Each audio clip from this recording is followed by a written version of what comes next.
Sonnet number 116. This is the sonnet which is composed by William Shakespeare.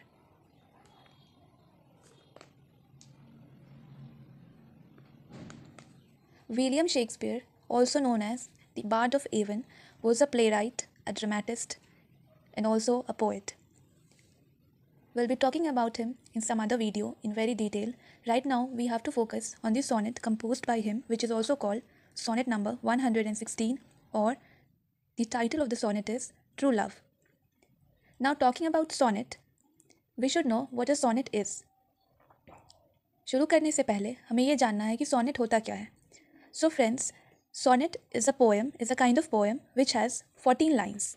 It consists of 14 lines. Sonnet एक poem है जिसमें 14 lines होते हैं.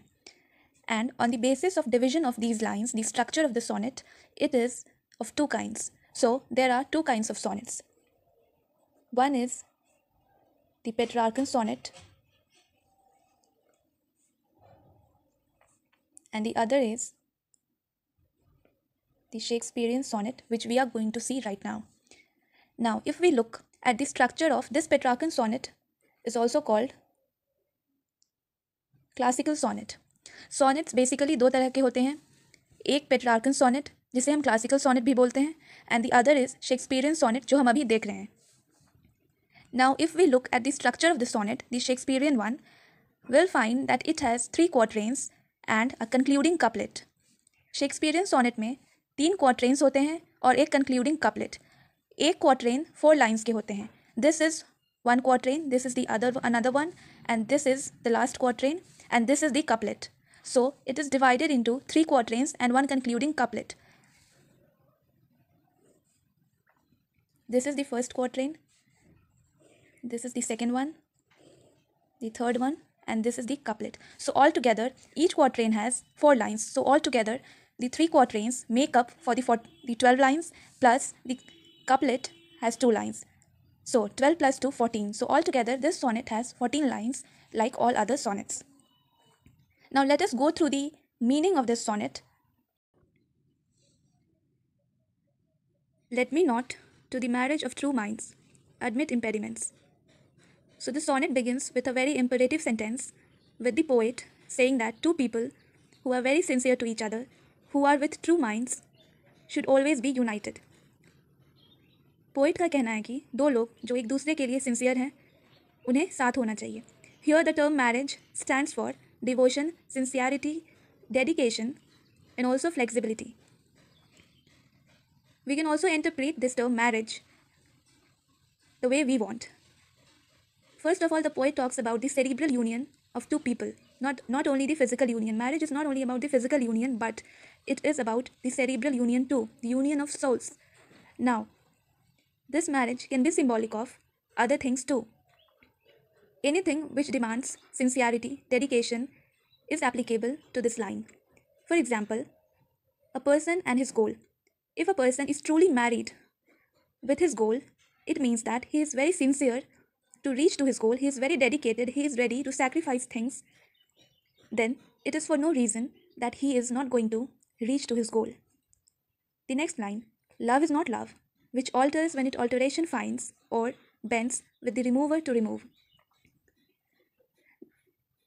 Love is not love. If we find alteration and we change our feeling, we change our emotion, then that is not the true sense of that feeling. Here alteration can be interpreted as, for example, if a person is a lover and his or her beloved leaves for certain reason and the emotion which was present in that person changes, or when the person finds some better option, he finds himself, getting attracted towards the so-called better option and leaving the former one, then that person can be said to alter when he found an alteration. So that kind of love is not the genuine one. It can be the other sort of feeling, but not love.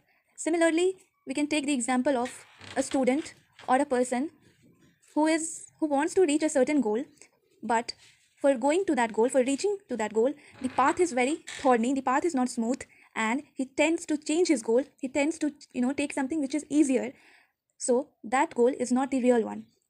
ऐसा होता है कि हम अपने life में एक goal set करते हैं, बट उस गोल तक जाने का रास्ता बहुत टफ होता है, तो हम किसी ऐसे रास्ते को चूज़ कर लेते हैं या फिर अपने गोल को चेंज कर लेते हैं और उस रास्ते पे चल पड़ते हैं जो थोड़ा आसान है।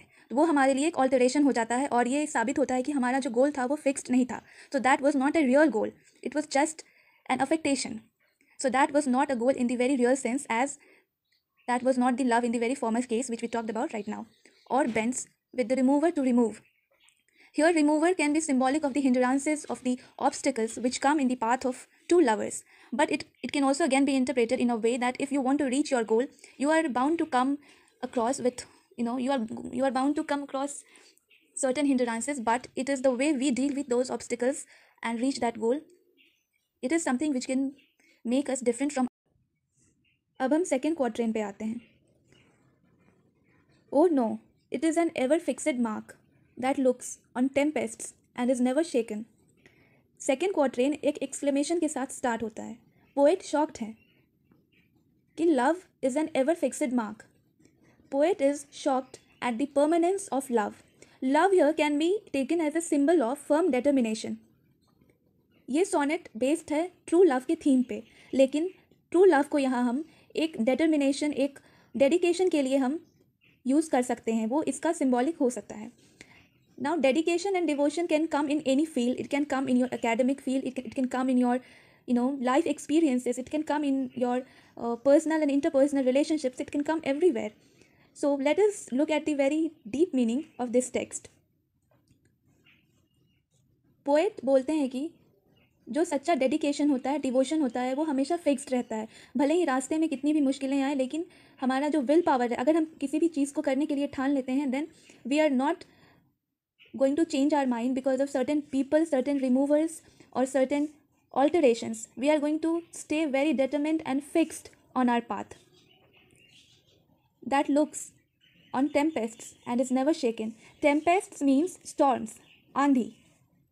तो ये एक फिक्स्ड मार्क है जो आंधी पे भी, कितनी भी तूफान आ जाए, कितनी भी आंधी आ जाए, ये फिक्स्ड रहता है, ये डेटरमिन्ड रहता है. Here tempests can is symbolic of the ups and downs in one's life and is never shaken. फिर से वही बात है कि अगर हम किसी चीज़ को करने के लिए ठान लेते हैं, तो भले ही आंधी आए, तूफान आए, हमारी जो विल पावर होती है, जो डिटर्मिनेशन होता है, वो कभी कम नहीं होता है. There is also a proverb, where there is a will there is a way. जहाँ चाह है वहाँ राह है. It is the star to every wandering bark whose words unknown although his height be taken. इस लाइन में, इस sentence में पोएट ट्रू लव को या फिर डेडिकेशन को एक स्टार से कंपेयर करते हैं. यहाँ पे स्टार बेसिकली नॉर्थ स्टार के लिए यूज़ हुआ है, जो एक पोल स्टार है. टू एवरी वॉन्डरिंग बार्क, आपने पढ़ा होगा कि नॉर्थ स्टार या फिर पोल स्टार का काम होता है डायरेक्शन देना, डायरेक्शन दिखाना. Whose words unknown although his height be taken. ऐसा हम देखते हैं कि हम कभी अपनी लाइफ में या फिर किसी ऐसे सर्कमस्टांसेस या फिर किसी ऐसे लोगों से हमारी मुलाकात होती है जिनसे मिलने के बाद the life changes. We take a certain direction which is for a very positive change. For example, अगर हम अपने लाइफ को गोल ओरिएंटेड बनाते हैं, जैसे कि हमें ये एग्ज़ाम क्रैक करना है, तो वो हमारे लाइफ को एक डायरेक्शन देता है कि हमें इस डायरेक्शन में काम करना है. तो वो हमें डेडिकेटेड होकर उस डायरेक्शन में काम करना सिखाता है. वैसे ही कुछ लोग होते हैं हमारी लाइफ में जिनसे हम मिलने के बाद सही डायरेक्शन पकड़ लेते हैं और काम को अच्छे से एग्जीक्यूट करना सीख लेते हैं. हम रिस्पॉन्सिबल बनते हैं. वॉन्डरिंग यहाँ पे यूज़ हुआ है इररिस्पॉन्सिबिलिटी के लिए. कुछ ऐसे भी लोग होते हैं जो रिस्पॉन्सिबल नहीं होते हैं, लेकिन उनकी लाइफ में कुछ ऐसे इंसिडेंट्स आते हैं जिनसे रूबरू होने के बाद वो एक नया रास्ता, एक अच्छी डायरेक्शन पकड़ लेते हैं और फिर उसी डायरेक्शन में वो काम करते हैं. तो जो ट्रू लव है या फिर जो डेडिकेशन है, डिवोशन है, फर्मनेस है, वो एक स्टार की तरह है जो हमेशा एक रास्ता दिखाता है, एक डायरेक्शन देता है हमें सही काम करने के लिए. Whose words unknown although his height be taken. हमें जो स्टार है या फिर जो ट्रू लव है, उसकी कीमत हमें नहीं पता है कि वो कितना वैल्यूएबल है, लेकिन हम उसके इम्पैक्ट को फील कर सकते हैं. जब भी हम किन्हीं अच्छे लोगों की कंपेनियनशिप में आते हैं, तो हम अच्छे बन जाते हैं और हम उनकी अच्छी आदतों को अपना लेते हैं. तो वो हमारे लाइफस्टाइल में नज़र आता है. जैसे हम किन्हीं बिब्लियोफाइल के साथ रहते हैं और वो हमेशा बुक्स के बारे में बात करते हैं, तो हमारे अंदर भी रीडिंग का एक टेस्ट पैदा होता है और हम भी बुक्स पढ़ने लगते हैं. तो वो एक पॉजिटिव चेंज आता है हमारी लाइफ में. तो वो इम्पैक्ट हम फील कर सकते हैं. Although his height be taken, height is symbolic of impact, लेकिन the worth cannot be measured. We cannot measure the value of the star. It is very, very worthy and it cannot be measured in units. Now, the love is not time's fool. Here the word fool is not, it does not mean a person who is very stupid, or someone who is very insane. It rather means a noble in a king's court. If you have gone through the Elizabethan comedies or the Shakespearean ones especially, you must have come across this word fool. Fool basically वो characters होते हैं या फिर वो इंसान होते थे जो एक किंग के कोर्ट में रहते थे और वो बहुत ही विटी और ह्यूमरस होते थे. तो यहाँ पे शेक्सपियर कहते हैं कि लव टाइम का ये गुलाम नहीं है. Love is an independent entity. Though rosy lips and cheeks within his bending sickle's compass come. Rosy lips and cheeks यहाँ पे सिम्बॉलिक हैं फिजिकल ब्यूटी के. इंसान समय के साथ बड़ा होता है, बूढ़ा होता है. The person who was very young once has to grow old in the long run of life. तो रोजी लिप्स एंड चीक्स जो पहले अच्छे लगते थे, बूढ़े होने पे वही रिंकल्स से भर जाते हैं. तो ये समय के मोहताज हैं, समय के साथ ये चेंज हो जाते हैं. लेकिन जो फीलिंग है, जो इमोशन है, जो ट्रू लव है, जो इनर ब्यूटी है, वो समय के साथ चेंज नहीं होता. It is always constant.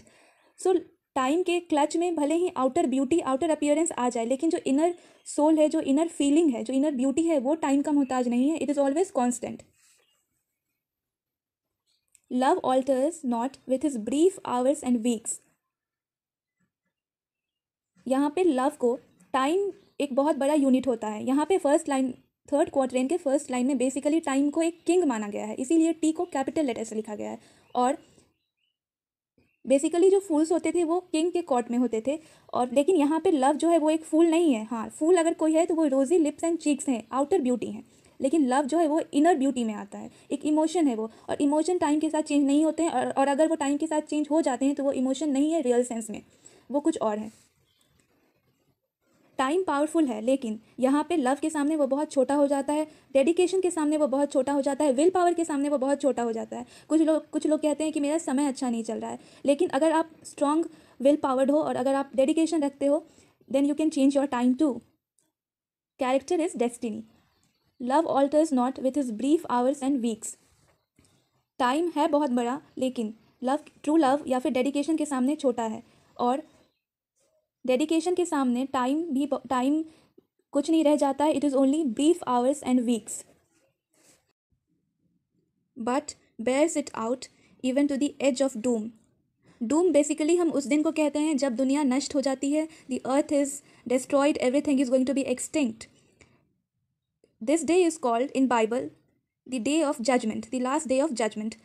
तो लव टाइम के ब्रीफ आवर्स और वीक्स के साथ ख़त्म नहीं होगी. Rather it is going to bear it out, it is going to continue. The emotions are going to continue till the world is in to existence. जब तक दुनिया है तब तक आपका डिटर्मिनेशन है, फीलिंग है. जब तक आप हो, till you are alive, you are going to have a determination, strong willpower to reach your goal if your goal fixation is very firm, if your determination, if your approach is very true towards reaching your goal. Now the concluding couplet. If this be error and upon me proved, I never read nor no man ever loved. अब poet ये challenge करते हैं कि अगर मैंने ऊपर जितनी भी बातें कही, अगर ये गलत है और अगर ये कोई आकर प्रूव करता है, तो मैं कभी नहीं लिखूँगा. और कोई इंसान कभी फर्म डिटरमिन्ड नहीं होगा, कोई इंसान कभी कोई गोल फिक्स नहीं करेगा, कोई इंसान कभी, no one would ever love the other person in the true sense. So ये था इसका एक सरफेस एनालिसिस. अगर हम डेप्थ में जाएंगे तो इसमें बहुत सारी कॉनोटेशंस छिपी हुई हैं, but it was just a surface analysis of this text. So basically अगर हम देखें तो ये जो पोएम है ये 3-4 थीम्स के अराउंड ये रिवॉल्व करती है. एक हो गया आपका permanence of true love. Number 1 is, if you look at the first quatrain, it is the determination and the permanence of true love in the very first quatrain which dominates as a theme. Then coming to the second quatrain, it is dedication, guidance. True love एक guidance का काम करता है, जो एक, यहाँ पे the word bark means boat. It is not that trees bark, it is boat. जो एक बोट को डायरेक्शन देता है, that is true love.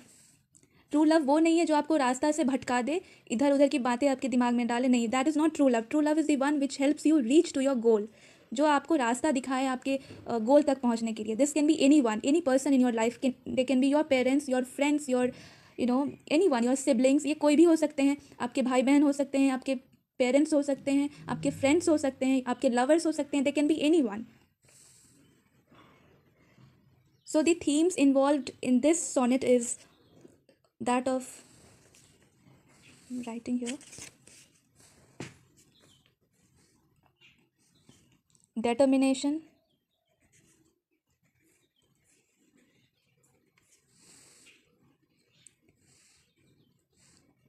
firmness, and also as a guide to every wandering bark.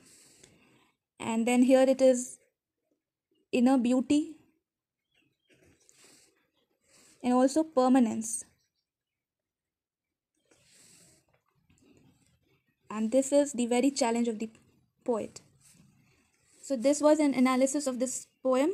And now if we look at the literary devices used in this poem, we would say that the very poem begins with an imperative sentence, and the rhyme scheme of the poem is, we will find that the first line rhymes with the third line and the second line rhymes with the fourth line. अगर हम rhyme scheme देखें इस poem का, sonnet का, तो हम देखेंगे कि फर्स्ट लाइन जो है वो थर्ड लाइन के साथ राइम करता है, minds finds. Second line fourth line के साथ राइम करता है, love and little bit of remove. Same is the case with the second sonnet. First line mark rhyme करता है थर्ड लाइन के बार्क से. सेकेंड लाइन का शेकन राइम करता है फोर्थ लाइन के टेकन से. Now coming to the third quatrain, the cheeks of first line rhymes with weeks of third line, and come of second line rhymes with little bit of rhyming with doom of the fourth line, and the concluding couplet, proved and loved, they very well rhyme each other very directly. So this was the rhyme scheme of this sonnet. And if we look at the rhythm of this sonnet, it is in iambic pentameter. And let us look at other literary devices too used in this poem. If we look at the personification, there is ample use of personification. अगर हम देखें तो इसमें personification का बहुत ज़्यादा use हुआ है. अगर हम देखें फर्स्ट, ये थर्ड लाइन में, फर्स्ट क्वार्टरेन के थर्ड लाइन में, will find that love has been personified. Love is not love which alters when it alteration finds. तो यहाँ पे लव का personification हुआ है, और bends with the remover to remove. उसके बाद हम देखें तो यहाँ पे स्टार का भी personification हुआ है, whose words are known although his height be taken. The star has also been personified here. And then again, love is not times. In the third quatrain, we'll see that time has also been personified here. So we have seen the personification of three things here: love, time, and star. And now looking at the metaphor thing, we would say that it is, here in the second quatrain, it is an ever fixed mark. Love has been compared with something which is very fixed. Will not pronounce it as fixed, rather it is fixed.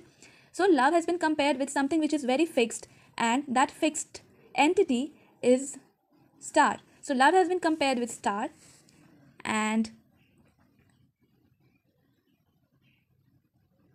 again here it is the star to every wandering bark. So here also it has been compared to star again. Here it is an indirect reference to star, and here it is a very direct reference to star, but the point of consideration is that it is metaphor, not simile. And then coming down, in the very last line, which is the concluding couplet, the second line of the concluding couplet, we find that there is an alliteration, the repetition of the sound of the consonant N, nor, no. So these were the literary devices which we went through, and we went through a very surface meaning of this poem, though if we deal with this in a very depth, we would find certain emotions hidden in this sonnet. So this was an analysis of this sonnet, True Love, by William Shakespeare.